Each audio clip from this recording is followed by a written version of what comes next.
Saat ini, militer Indonesia telah memasang 200 rudal jarak jauh berbagai varian di sekitar Selat Malaka yang diarahkan ke ibu kota Malaysia, Kuala Lumpur.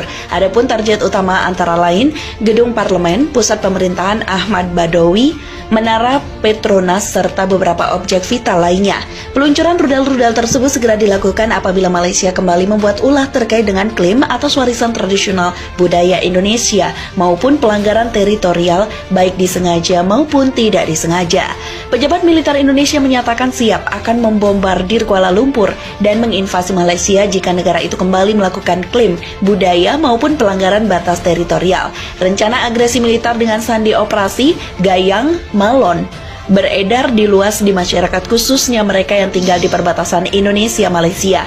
Pelanggaran-pelanggaran yang sering dilakukan negara yang mendapat kemerdekaan hadiah dari UK itu telah mendorong kebijakan militer Indonesia menjadi lebih agresif dengan mengandalkan preemptive strike terhadap Malaysia. Untuk mendukung operasi tersebut, militer Indonesia sudah menyiapkan skenario militer, logistik persenjataan, melakukan latihan agresi, serta mempersenjatai milisi di sekitar perbatasan Indonesia-Malaysia.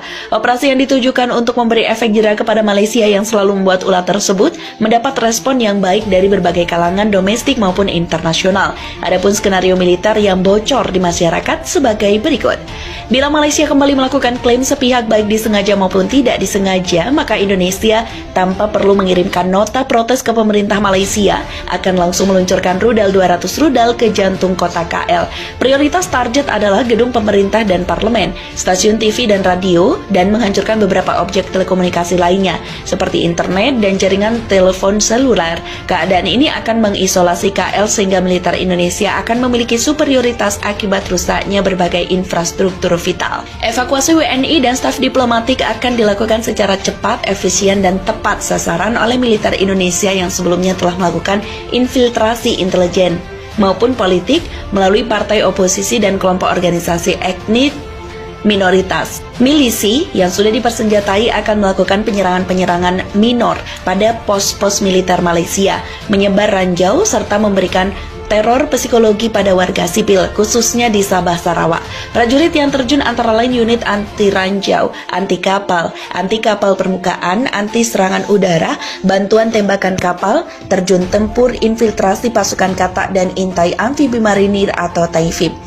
Invasi ini akan melibatkan 10.000 tentara dari berbagai kesatuan, 51 kapal perang atau KRI, 4 Sukhoi TNI AU, serta beberapa persenjataan taktis lainnya. Selain itu, serangan ini juga melibatkan 5 pesawat Kasa, 2 Nomad, 5 helikopter, 18 Koci, 4 hovercraft, 32 tank amfibi, 25 truk, serta berbagai senjata strategi lain yang dimiliki TNI AL. Berbagai senjata strategi KRI seperti rudal Exocet MM38, rudal Strela, Mariam 120 mm, 57 mm, 40 mm, torpedo Sud, bom laut, senjata RBU, dan senjata multigrade 40 laras dan senjata howitzer 150 marinir akan dipakai.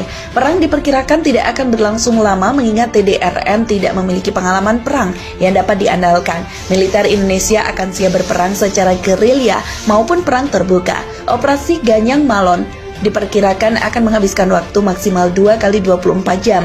2 pesawat Su-30 dan 5 pesawat F-16 mendapat tugas untuk menghancurkan infrastruktur yang masih tersisa di KL. Misi lainnya adalah untuk menghancurkan pangkalan militer Malaysia dan berbagai instalasi pendukung. Sementara itu, 2 pesawat Su-27 dan 2 pesawat F-16 akan membumi hanguskan wilayah Sabah dan Sarawak.